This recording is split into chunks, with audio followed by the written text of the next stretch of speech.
Welcome to news zero Kannada. ನಾವಿವತ್ತು D boss Darshan ಅವ್ರ ಮನೆಗೆ ಹೋಗ್ತಾ ಇದೀವಿ. ಸೊ ಏನು ಕಾಂಟ್ರವರ್ಸಿ ನಡೀತಾ ಇದೆ, ಅವ್ರದ್ದೇನೇ ಅಭಿಪ್ರಾಯ ಇದೆ, ಅವ್ರದ್ದೇನು ಇದೆ ಅದು ತಿಳ್ಕೊಳ್ಳೋಣ. ಸೊ ತಿಳ್ಕೊಂಡ್ಮೇಲೆ ನಾವು ಇನ್ನಷ್ಟು ಮತ್ತಷ್ಟು ಶೋಸ್ ಮಾಡ್ತೀವಿ. ಸೊ ನಾನು ನಿಮ್ಮ ಲಂಕೇಶ್, ನಮ್ಮ ಕ್ಯಾಮರಾಮನ್ ಡಂಕೇಶ್ ಜೊತೆ ನಾನು ಡಿ ಬಾಸ್ ಮನೆಗೆ ಹೋಗ್ತಾ ಇದ್ದೀನಿ. ದಯವಿಟ್ಟು ಎಲ್ಲರೂ ಫಾಲೋ ಮಾಡಿ. 12 o'clock midnight. ಸೊ ನಾವಿವಾಗ ಡಿ ಬಾಸ್ ದರ್ಶನ್ ಅವ್ರ ಮನೇಲಿ ಇದೀವಿ. ಅವ್ರ ಮನೆಗೆ ಹೆಂಗ್ ಬಂದಿ, ರೂಮಿಗೆ ಹೆಂಗ್ ಬಂದಿ ಅವೆಲ್ಲ ಕೇಳಕ್ ಹೋಗ್ಬೇಡಿ. ಕಮೆಂಟ್ ಸೆಕ್ಷನ್ ಅಲ್ಲಿ ಹೀಗೋ ಉಂಟೆ ಅಂತ ಹಾಕಕ್ ಹೋಗ್ಬೇಡಿ.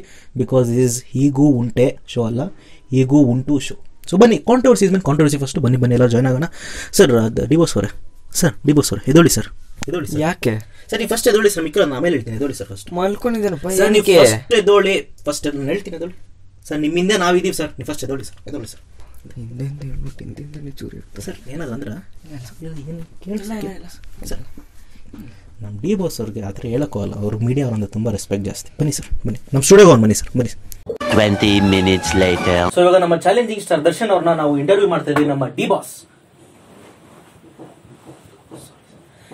ಅವ್ರನ್ನ ಇಂಟರ್ವ್ಯೂ ಮಾಡ್ತಾ ಇದೀವಿ. ಸೊ ನಾವು ಕೆಲವು ದಿವಸಗಳಿಂದ ಶೋಗಳು ಮಾಡ್ತಾ ಇದೀವಿ. ಈ 25 crores ಸ್ಕ್ಯಾಮ್ ಏನಾಗಿದೆ, ಮೋಸ ಏನಾಗಿದೆ, ದರ್ಶನ್ ಅವ್ರ ಹೆಸರಲ್ಲಿ ಯಾರೋ ಲೋನ್ ತೊಗೊಳಕ್ಕೆ ಏನು ಟ್ರೈ ಮಾಡಿದ್ರು ಒಬ್ರು ಮಹಿಳೆ. ಸೊ ಅದೇನು ನಮ್ಗೆ ಗೊತ್ತಾಗ್ತಿಲ್ಲ ಕರೆಕ್ಟಾಗಿ. ಸೊ ಆ ವಿಚಾರ ಬಗ್ಗೆ ಕೇಳುವುದಕ್ಕೆ ನಾವಿಲ್ಲಿ ಬಂದಿದ್ದೀವಿ. ಸೊ ದರ್ಶನ್ ಅವ್ರನ್ನ ನಾವು ಕೇಳೋಣ. ಸರ್ ಅದು ಏನಾಗಿದೆ ಹೇಳಿ ಸರ್. ಗೊತ್ತಿಲ್ಲ ಅಂದ್ರೆ ಏನಕ್ಕೆ ಹೇಳ್ತಾ ಇದ್ರೆ ಸರ್ ಅದು ಸರ್ ಆಕ್ಚುಲಿ ನಮಗೆ ಗೊತ್ತಿಲ್ಲ ಅಂತ ಬಂದಿದ್ದೀವಿ ಸರ್. ನಾವು ಗೊತ್ತಿರೋ ಹತ್ರ ಎಷ್ಟು ಬೇಡ ಸರ್, ಅದೆಲ್ಲ ಬೇಡ ಸರ್. ನಿಮಗೆ ಯಾರ ಮೇಲೆ ಡೌಟ್ ಇದೆ ಸರ್? ನನಗೆ ಯಾರ ಮೇಲೆ ಡೌಟ್ ಇಲ್ಲ. ನನ್ನ ಸರ್ಕಲಲ್ಲೂ ಯಾರ ಮೇಲೆ ಡೌಟ್ ಇಲ್ಲ, ಎಲ್ಲ ಚೆಕ್ ಮಾಡಿದ್ದೀನಿ ಸರ್. ಬಟ್ ನಿಮ್ಮ ನಿರ್ಮಾಪಕರು, ನಿಮ್ಮ ಇವ್ರು ಉಮಾಪತಿ ಶ್ರೀನಿವಾಸ್ ಅವರು, ಸೊ ಅವ್ರ ಮೇಲೆ ಏನಾದ್ರು ನಿಮಗೆ ಡೌಟ್ ಏನಾದ್ರು ಇದೆ? ಉಮಾಪತಿಯವರು ನನ್ನ ನಿರ್ಮಾಪಕರು, ಅವ್ರ ಬಗ್ಗೆ ಏನೋ ಗೊತ್ತಿಲ್ಲ ನನಗೆ. ಕೇಸ್ ಹಾಕಿದ್ದೀನಿ, ಏನು ಬಂದರೆ ನಿಮಗೆ ಮುಂದೆ ಗೊತ್ತಾಗುತ್ತೆ. ಓಕೆ. ಸೊ ನಮ್ಮ ಡಿ ಬಾಸ್ ಅವ್ರು ಹೇಳ್ತಾರೆ ಅವ್ರಿಗೆ ಉಮಾಪತಿ ಅವ್ರ ಮೇಲೆ ಡೌಟ್ ಇದೆ ಅಂತ ಹೇಳುವುದಕ್ಕೆ ಅವ್ರು ಸಂಕೋಚ ಪಡ್ತಾ ಇದ್ದಾರೆ. ಬಟ್ ಅವ್ರು ಹೇಳ್ತಾ ಇದ್ದಾರೆ, ನಾನು ಹೇಳ್ತಾ ಇದ್ದೀನಿ ಕೇಳಿಸ್ಕೊಳ್ಳಿ. ಅವ್ರಿಗೆ ಗಟ್ಟಿಯಾಗಿ ಮನಸ್ಸಲ್ಲಿ ಅನಿಸ್ತಾ ಇದೆ ಅವ್ರಿಗೆ ಉಮಾಪತಿ ಅವ್ರ ಮೇಲೆ ಡೌಟ್ ಇದೆ. ಸೊ ನಾವು ಮಧ್ಯದಲ್ಲಿ ಬೆಂಕಿ ಹಚ್ಚುವ ಕೆಲಸ ಮಾಡಕ್ ಹೊರಟಿದ್ದೀವಿ, ಅದು ನಿಮ್ಮೆಲ್ಲರಿಗೂ ಗೊತ್ತು. ಬಟ್ ಅದೆಲ್ಲ ಬೇಡ, ಇವಾಗ ಅದನ್ನ ತೋರ್ಸೋಕಲ್ಲ.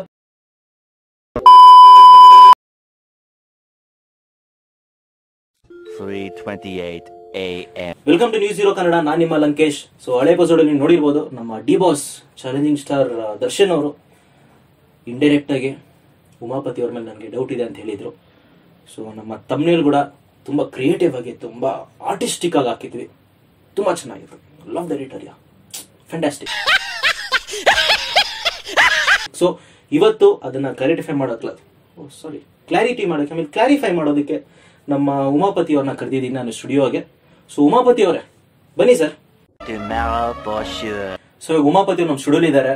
ಅವ್ರಿಗೆ ತುಂಬಾ ದುಃಖ ಆಗ್ತಿರೋ, ಬಿಕಾಸ್ ಅವ್ರ best friend challenging star Darshan ಅವರು, ಡಿ ಬಾಸ್ ಅವರು ಅವ್ರ ಮೇಲೆ ಡೌಟ್ ಇದೆ ಅಂತ ಹೇಳಿದ್ದಾರೆ. ಸರ್ ನಿಮ್ಗೆ ತುಂಬಾ ದುಃಖ ಆಗ್ತಿರ್ಬೇಕಲ್ಲ ಸರ್, ನಿಮ್ ಫ್ರೆಂಡ್ ಹಂಗೆ ಹತ್ರ ಸರ್. ದರ್ಶನ್ ಅವರು ನನ್ನ ಮೇಲೆ ಏನೋ ಡೌಟ್ ಇದೆ ಅಂತ ಏನು ಹೇಳಿಲ್ಲ. ನಾನು 10 ನಿಮಿಷ ಹಿಂದೆ ಅವ್ರ ಜೊತೆ ಮಾತಾಡಿದೆ. ನೀವೇನೋ ನಮ್ಮ ಫ್ರೆಂಡ್ಶಿಪ್ನ ಹಾಳು ಮಾಡಕ್ ಬಿಡಬೇಡಿ. ನಾನು ನಿಜ ಹೇಳ್ಬೇಕಂದ್ರೆ ಈ ಇಂಡಸ್ಟ್ರಿ ನನಗೆ ಬೇಡ. ನಾನು ಏನ್ ಬೇಕಾದ್ರೂ ಬದುಕ್ಬೋದು. ಬೆಂಗಳೂರಲ್ಲಿ ನಂದು 100 acres ಜಾಸ್ತಿ ಇದೆ. ನನ್ನ ಮೇಲೆ ಏನು ಅಲಿಗೇಷನ್ ಬಂದಿದೆ, ನಾನು ಫೈಟ್ ಮಾಡ್ತೀನಿ. ಇದರಿಂದ ಯಾರಿದ್ರು ನಾನು ಬಿಡಲ್ಲ. ಸೊ ನಮ್ಮ ಉಮಾಪತಿ ಅವ್ರು ಏನ್ ಹೇಳ್ತಾ ಇದ್ದಾರೆ ಗೊತ್ತಾ, ನಿಮ್ಗೆ ಗೊತ್ತಿಲ್ಲ ಅಂದ್ರೆ ಕೇಳಿಸ್ಕೊಳ್ಳಿ. ಅವ್ರ ಮೇಲೆ ಏನ್ ಅಲಿಗೇಷನ್ ಬಂದಿದೆ, ಇದರಿಂದ ಯಾರಿದ್ರು ಬಿಡಲ್ಲ ಅಂತ. ಅಂದ್ರೆ ಕೇಳಿಸ್ಕೊಳ್ಳಿ ಕರೆಕ್ಟಾಗಿ, ಇದರಿಂದ ನಮ್ಮ ಚಾಲೆಂಜಿಂಗ್ ಸ್ಟಾರ್ ಡಿ ಬಾಸ್ ಅವ್ರು ಇದ್ರು ಅವ್ರು ಬಿಡಲ್ವಂತೆ. So much later that the old narrator got tired of waiting and they had to hire a new one. Welcome back to power house. ನಾನು ನಿಮ್ ವಿಜಯ್ ಜೆ. ನಾನು ಫಸ್ಟ್ ಅಲ್ಲಿ ತುಂಬಾ ಕಷ್ಟಪಟ್ಟಿದ್ದೀನಿ ಗುರು, ಅದಂತ ಹೇಳ್ತಾ ಇದ್ದೀನಿ. ಸೊ ದಯವಿಟ್ಟು ವಿಡಿಯೋ ಯಾರು ನೋಡ್ತಾ ಇದೀರೋ ಫಸ್ಟ್ ಲೈಕ್ ಮಾಡಿ, ಶೇರ್ ಮಾಡಿ, ಸಬ್ಸ್ಕ್ರೈಬ್ ಮಾಡಿ. ತುಂಬಾ ವ್ಯೂವರ್ಸ್ ಇನ್ನ ಸಬ್ಸ್ಕ್ರೈಬ್ ಮಾಡಿಲ್ಲ. ಒಬ್ಬ ಅಪ್ಪು ಬಾಸ್ ಫ್ಯಾನ್ ಆಗ್ಬಿಟ್ಟು ನೀನಾ ಗುರು ಇದಕ್ಕೆ ರಿಯಾಕ್ಟ್ ಮಾಡಿದ ನೀವು ಕೇಳಿದ್ರೆ, ನಾನು ಮೊದಲಿಂದ ಹೇಳ್ತಾ ಇರೋಂಗೆ ಎಲ್ಲ ಹೀರೋ ನಮ್ಮ ಕನ್ನಡ ಹೀರೋಗಳೇ. ಸೊ ಕಷ್ಟ ಬಂದಾಗ ನಾವು ಖಂಡಿತ ನಿಂತ್ಕೊಬೇಕು. ಅಂಡ್ ಇಲ್ಲಿ ನಾನು ಏನ್ ನೋಡ್ತಾ ಇದ್ದೆ ಅಂದ್ರೆ, ತುಂಬಾ ನ್ಯೂಸ್ ಚಾನೆಲ್ ಸೇರ್ಕೊಂಡು ಅವ್ರ ವ್ಯೂಸ್ಗೋಸ್ಕರ, ಅವರ TRPಗೋಸ್ಕರ ಏನೇನೋ ಮಾಡಿದ್ದಾರೆ. Thumbnails, amazing thumbnails, amazing titles. ಪಾಪ ನಮ್ಮ ಡಿ ಬಾಸ್ ಅವ್ರು ಏನೋ ಅಂದ್ರೆ ಇವ್ರೇನೋ ತಮ್ನೇಲ್ ಹಾಕೋದು, ಏನೇನೋ ತೋರಿಸೋದು, ತಲೆಗಳು ಉಳ್ಳೋಗ್ತವೆ ಅಂತ ಒಂದು ತಮ್ನೇಲ್ ನೋಡಿದೆ ನಾನು. ಇನ್ನೊಂದು ಏನ್ ಸಿಕ್ಕರೆ ಅದು ಆಗ್ತವ್ರ ಗುರು, ಏನಂದ್ರೆ ಅದಾಗ್ತವ್ರೆ. ಉಮಾಪತಿ ಅವ್ರನ್ನ, ದರ್ಶನ್ ಅವ್ರನ್ನ ಒಂಥರ ಏನೋ ಮಾಡ್ಬಿಟ್ರು, ಫ್ರೆಂಡ್ಶಿಪ್ನ ಹಾಳು ಮಾಡ್ಬಿಟ್ರು. ಹಿಂಗೆ ನಮ್ಮ ದರ್ಶನ್ ಅವ್ರದ್ದು ಸುದೀಪ್ ಅವ್ರ ಫ್ರೆಂಡ್ಶಿಪ್ ಕೂಡ ಹಿಂಗೆ ಆಡ್ ಮಾಡಿದ್ದು. ಸೊ ಇದೆಲ್ಲ ನಾವು ನೋಡ್ತಾ ಇದ್ರೆ it is not really good for the industry. That's the first thing. And ಅವ್ರು ಇಷ್ಟೆಲ್ಲ ಮಾಡ್ತಿದ್ರೆ ವ್ಯೂಸ್ಗೋಸ್ಕರ ನಮ್ಗೆ ಕೂಡ ಸ್ವಲ್ಪ ವ್ಯೂಸ್ ಕೊಡಿ, out of the topic. But ನೋಡಪ್ಪ, ಇದು ಅಂತ ಹೇಳ್ತಾ ಇದ್ದೀನಿ, ನಮ್ಮ ದರ್ಶನ್ ಅವರು ಅವ್ರಿಗೇನ್ ನಡೀತಾ ಇದೆ ಈ ಕಷ್ಟ ಕಾಲ, ಅದೇನ್ ಸ್ಕ್ಯಾಮ್ ಅಂತ ಏನೋ ಅಂತ ಇದಿರಲ್ಲ, ಅದೇನ್ ನಡೀತಾ ಇದೆ. ಸೊ ಅದು ಆದಷ್ಟು ಬೇಗ ಸರಿ ಹೋಗ್ಲಿ. ಅಂಡ್ ಉಮಾಪತಿ ಅವ್ರಿಗೆ ಏನೇನ್ ಅಲಿಗೇಷನ್ಸ್ ಆಗ್ತಿದೆ ಅದು ಕೂಡ ಆದಷ್ಟು ಬೇಗ ಸರಿ ಹೋಗ್ಲಿ. ನನಗೆ ಇಬ್ರು ಇನ್ನಸೆಂಟ್ ಅನಿಸ್ತವ್ರೆ, ಬಿಕಾಸ್ ಅವ್ರು ಮಾತಾಡೋ ಎಲ್ಲ ನೋಡ್ತಾ ಇದ್ರೆ ನನಗಂತೂ ಇಬ್ರು ಇನ್ನಸೆಂಟ್ ಅನಿಸ್ತಾ ಇದೆ. ಸೊ ಐ ಡೋಂಟ್ ನೋ, ನನ್ನ ಪಾಯಿಂಟ್ ಆಫ್ ವ್ಯೂ ಇಂದ ಇನ್ನಸೆಂಟ್ ಅನ್ಸಿದೆ, ನಿಮ್ಗೆ ಏನ್ ಅನ್ಸೋದು ಕೆಳಗೆ ಕಾಂಪಿಟೇಷನ್ ಹಾಕಿ. ಬಟ್ ನಾನು ಯಾರ್ದು ತಪ್ಪು ಅಂತ ಹೇಳ್ತಾ ಇದೀನಿ ಅಂದ್ರೆ ನ್ಯೂಸ್ ಚಾನಲ್ಸ್, ಖಂಡಿತ ಇದು ನ್ಯೂಸ್ ಚಾನಲ್ ಅವ್ರ ತಪ್ಪೆ. ಅವ್ರು ಮಾಡ್ತಾ ಇರೋ ಕೆಲಸ ಸರಿ ಇಲ್ಲ. TRPಗೋಸ್ಕರ, ವ್ಯೂಸ್ಗೋಸ್ಕರ ಏನ್ ಸಿಕ್ಕರೆ ಅದು ಹಾಕೋದು ತುಂಬಾ ದೊಡ್ಡ ತಪ್ಪು. ಬಿಕಾಸ್ ಒಬ್ಬ ನ್ಯೂಸ್ ಚಾನಲ್ ಆಗ್ಬಿಟ್ಟು ನಿಮ್ಗೊಂದು ಉನ್ನತ ಸ್ಥಾನ ಇಟ್ಟಿದೀವಿ ನಾವು. ಆ ಸ್ಥಾನನ ನೀವು ಪದೇ ಪದೇ ದಿನ ತುಂಬಾ ಕೆಡ್ಸ್ಕೊಂಡೇ ಬರ್ತಾ ಇದ್ದೀರಾ.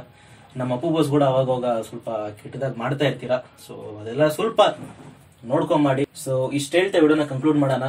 ನಮ್ಮ ಅಪ್ಪು ಬಾಸ್ ಫ್ಯಾನ್ಸ್ ಯಾವಾಗ್ಲೂ ಎಲ್ಲಾ ಹೀರೋಸ್ಗೂ ಸಪೋರ್ಟ್ ಮಾಡ್ತಾನೆ ಇರ್ತೀವಿ. ಬಿಕಾಸ್ ನಮ್ಗೆ ಎಲ್ಲರೂ ಒಂದೇ, ನಮ್ಗೆಲ್ಲ ಹೀರೋಸು ಒಂದೇ.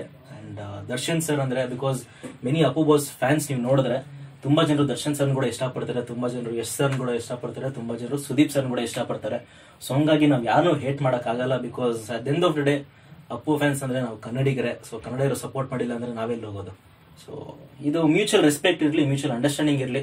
ನಮ್ ಕನ್ನಡ ಇಂಡಸ್ಟ್ರಿ ಬೆಳಿಬೇಕು ಅಷ್ಟೇ. ನಮ್ ಕನ್ನಡ ಇಂಡಸ್ಟ್ರಿ ಬೆಳಿಬೇಕು ಅಂದ್ರೆ ನಾವು ಯೂನಿಟ್ ಆಗ್ಬೇಕು. ಏನ್ ಫ್ಯಾನ್ ಓರ್ ನಡೀತಿದೆ ದಯವಿಟ್ಟು ಅದನ್ನ ನಿಲ್ಸಿ. ಸಾಕು ಈ ವಿಡಿಯೋಗೆ ಸಾಕು. ಇಷ್ಟ ಹೇಳ್ತಾನೆ ವಿಡಿಯೋ ಮುಗಿಸ್ತಾ ಇದೀನಿ. ನಾನ್ ನಿಮ್ Vijay J signing off. Like ಮಾಡಿ, ಶೇರ್ ಮಾಡಿ, ಸಬ್ಸ್ಕ್ರೈಬ್ ಮಾಡಿ, ಮರಿಬೇಡಿ ಗುರು.